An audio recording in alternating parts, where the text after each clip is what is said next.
This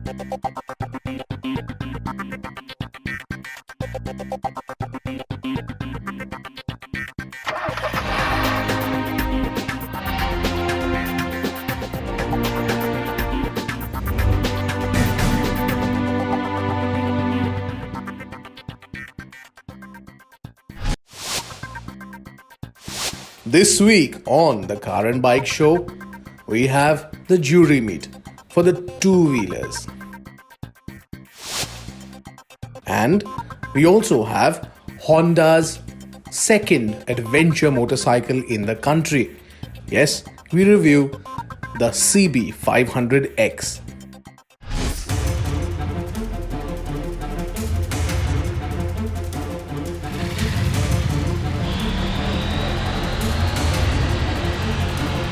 Hello and welcome to episode 2 of the Car and Bike Awards Jury Special.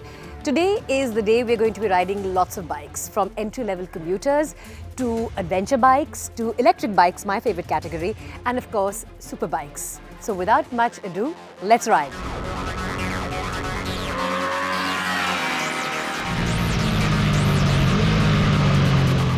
Few things can match that goosebump-inducing, adrenaline-pumping sensation of ringing the throttle wide open on a racetrack, and the whole experience becomes even sweeter when you have the whole of the Buddh International Circuit at your disposal. This year's nominees range from EVs to commuter motorcycles to adventure bikes to full-blooded heavy-duty cruisers, and it is the most variety we have ever had at the jury meet.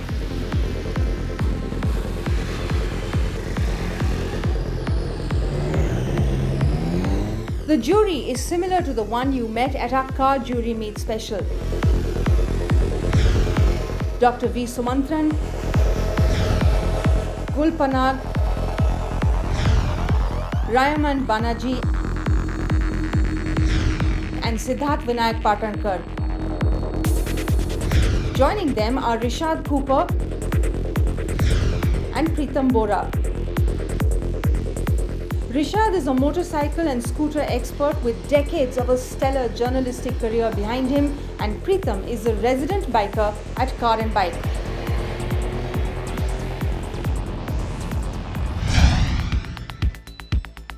Let's start big. The BMW R18 is a handsome cruiser with some fantastic chrome and surprising agility, one of the most desirable set of wheels at the track. It's a beautiful looking bike. I think it's very difficult to argue with the fact that it's got this really beautiful classic line, which is a tribute to the original bikes that BMW made after they switched from being aircraft manufacturers to first motorbike manufacturers and then to car manufacturers. So I like the legacy and the story behind it. We did miss the Triumph Rocket 3 at our jury round.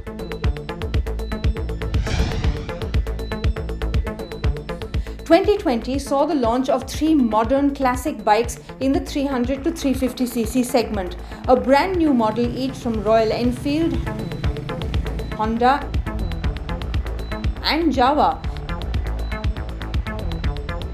An eclectic mix consisting of the Meteor 350, Highness CB 350 and the Perak. Similar price points, similar performance and very different designs. This round will go right down to the wire. I feel that the Meteor has a little bit of an edge because Royal Enfield's got all their quality issues sorted out. The whole bike comes together very well, and it works like a cruiser. The engine fits in, matches that profile of a bike, and it runs very well. The Honda CB350, I think it's a great bike, but there are a couple of things which don't work for me. I find the engine, they've tried to copy the Royal Enfield character and give it a long stroke. Basically, they've given it a long stroke engine for that lazy, thumpy character. But that somehow doesn't fit in with the character of this kind of a motorcycle. So that somehow shifts the equation for me towards the Royal Enfield Meteor 350. Alright, things are getting hot, so why not amp it up even more? Look at that, the Red Devil standing amidst all other motorcycles. The Ducati Panigale V2 longing to attack the track and put in some fast scorching laps.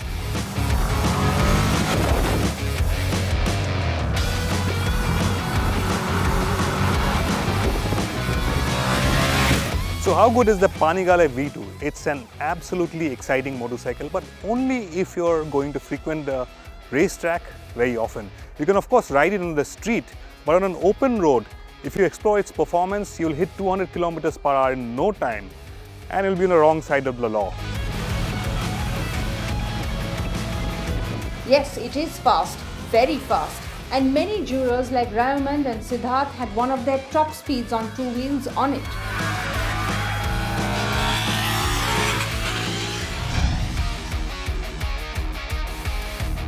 Adventure is a category that is really opening up in India. Good looking, versatile and capable, there is one each from BMW, Ducati, Honda and Triumph this year. Along with being versatile, they prove to be good fun on and off the racetrack. Well, the different categories really. The Africa Twin sort of wins for me in the higher category of the adventure bikes, the bigger engine bikes. And for how tall the bike is, for how big the bike is, it handles so beautifully. In the smaller ones, I mean comparatively smaller ones, I liked the BMW F900. It was really, really nice. It reminds me a lot of the Funduro bike we have back at home, which is the F650.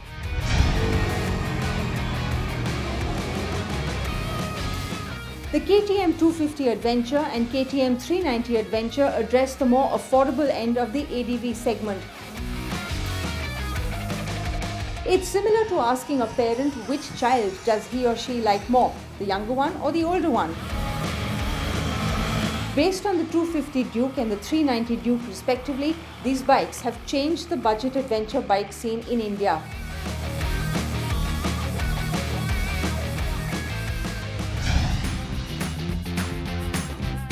Right, there were a bunch of electric scooter launches from major manufacturers like TVS and Ather, and some from other manufacturers like Okinawa, Ampere and so on. And yes, we did miss the Bajaj Chetak at our two-wheeler jury day. So we've always seen a lot of scooters, electric scooters over the last, I would say, 3 years or so. And this is the first time that I would say that there is now an electric scooter that I would probably use myself. And it's quite close between the Ather 450 and the iQube from TVS. Both of them have their pluses and minuses. The Ather obviously a little bit more sporty. It's got phenomenal acceleration.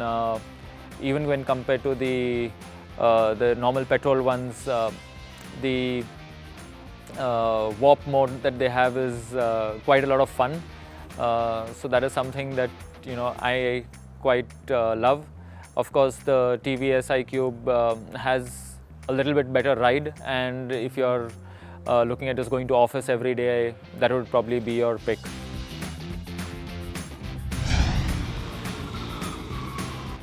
Then we had ICE scooters such as the very exciting and in-demand Aprilia SXR 160, the relaunched Hero Destini 125, and the two 125cc models from Yamaha, which got a lot of attention as well. Lots of good scooters. I feel TVS makes the best scooters in India, and I was very impressed with the Aprilia, the new one. It's for the first time you get a maxi scooter kind of a feel on an Indian. It's still practical for our everyday use. It's not too big and too powerful or too heavy. And the jurors had some fun too, pitting the electric against one another and even facing them off with the ICE scooters.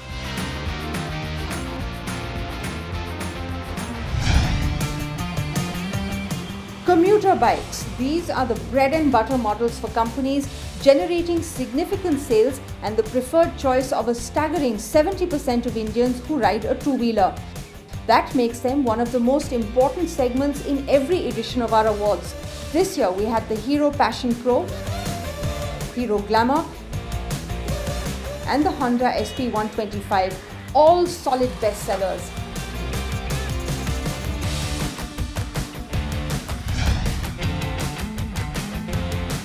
The story repeated itself in the premium commuter motorcycle category with the Hero Extreme 160R and the Honda Hornet 2.0 battling it out in this two-way contest. Both all new motorcycles built on new platforms and both are quite capable too. The Honda Hornet 2.0 actually handles very nicely, very nice bike overall. The Hero 160R, the Extreme 160R turned out to be quite a surprise. We've reviewed it before, we've always liked the bike. And riding them back to back threw up a whole new visual. The Honda Hornet 2.0 is slightly more powerful than the Extreme 160R, but the Extreme 160R is lighter, more flickable, nimble and handles beautifully. And then there is the Swedish flair we have this year. The debut of a new brand in the market saw the arrival of the Huskies. This was one of the most interesting two-wheeler categories this year. We had the Bajaj Dominar 250, the Husqvarna Svartpilen 250 and the Vitpilen 250. Bajaj manufactures all the models in India and they get the same engine as well. The purpose and application of each bike is of course very different. Obviously, this is a segment I think which is growing and quite relevant to the enthusiast community in India. And unlike before, I would say there was probably no bad product, so to speak. All of them have their pluses. The Dominar, quite impressed with that.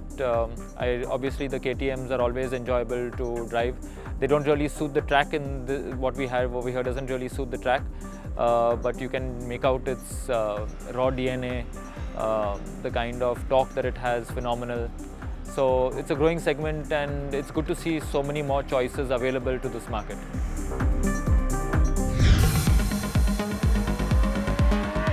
Lastly, but definitely not the least, we had two new naked roadsters in the running for the car and bike middleweight sport bike of the year, the BMW F900R and the Triumph Street RRR.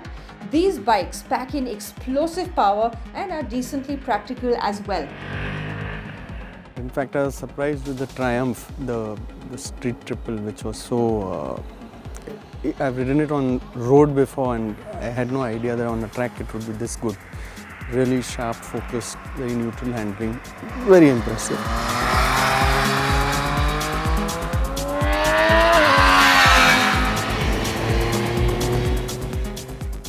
This year we have over 30 two-wheelers spread over 11 categories, and by no means will it be an easy task to ride all the nominees, make notes on their performance, styling and practicality, and then judge the best amongst them.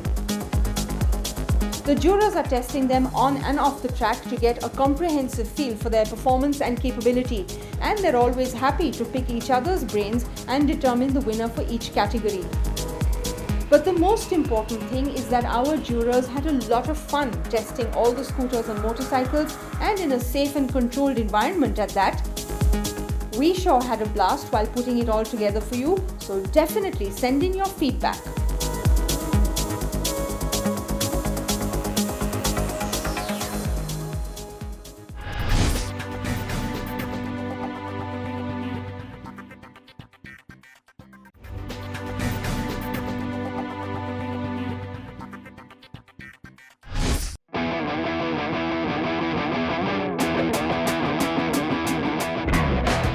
There is no such thing as too many adventure motorcycles.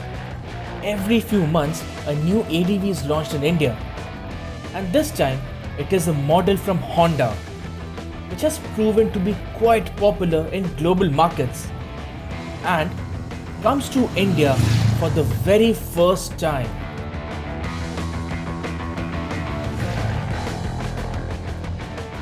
Right from 200cc to 1200cc, there is an ADV for everyone. And while Honda Motorcycle and Scooter India has been selling the Africa Twin in the market for quite a few years now, it never had a smaller ADV. Until now. Enter Honda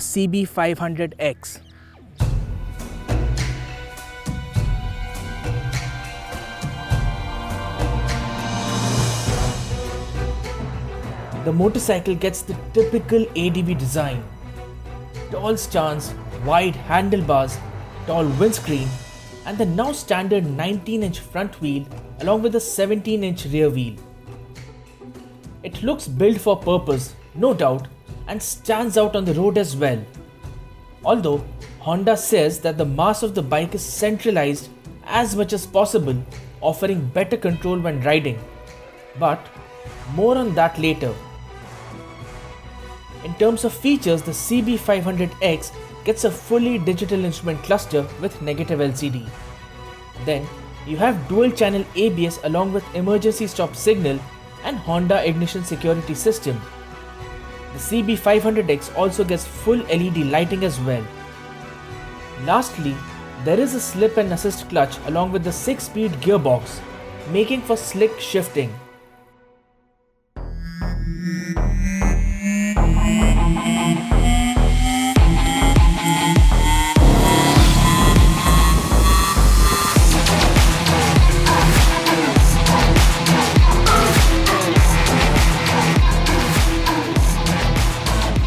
First off, the perch on this motorcycle is very comfortable.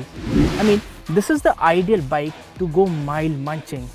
You sit upright, the handlebar is really wide and it allows you to tip the motorcycle into corners very easily. The CB500X handles really well, better than what I'd expected to be. But the suspension, particularly the rear suspension, is slightly softer. I think in the factory setting is slightly soft, it needs to be dialed up, but apart from that, the ride quality is quite plush and you won't complain when you're going over broken roads or even trails like we are here right now.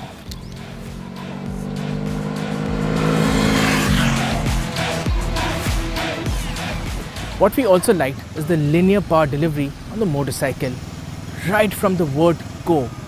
So the motorcycle pulls cleanly from the bottom end of the rev range.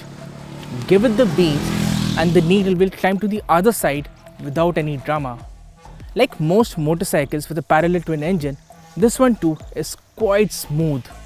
Although the braking is slightly spongy and we would have liked the bite to be slightly sharper.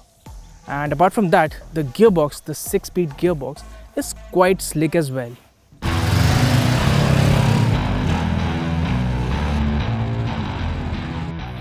The Honda CB500X proved to be surprisingly capable while going off-road. There is enough grunt in the bottom end to take you through terrain that may bog you down. The soft suspension is a boon when you're traversing rocky surfaces, and more importantly, there is enough grip to be had from the Dunlop dual-purpose tires. Standing up and riding is a comfortable affair too. Our only gripe is that maybe Honda could have given switchable ABS, at least on the rear wheel. The engine on the motorcycle is placed close to the swing arm pivot, which means the mass is centralized. This translates into the fact that the balance on the motorcycle, particularly at slow speeds and on surfaces with low traction, is quite good.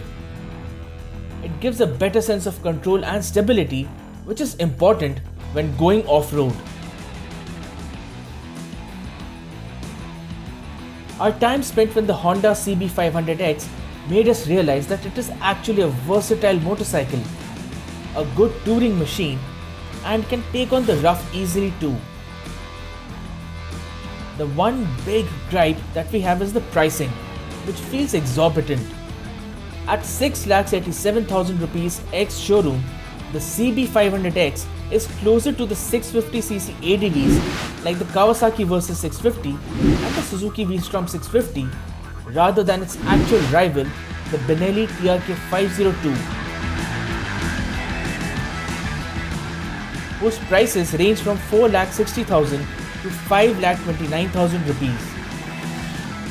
The CB500X is perhaps the best rounded package in the 500cc space, but customers will have to be willing to pay the price for it.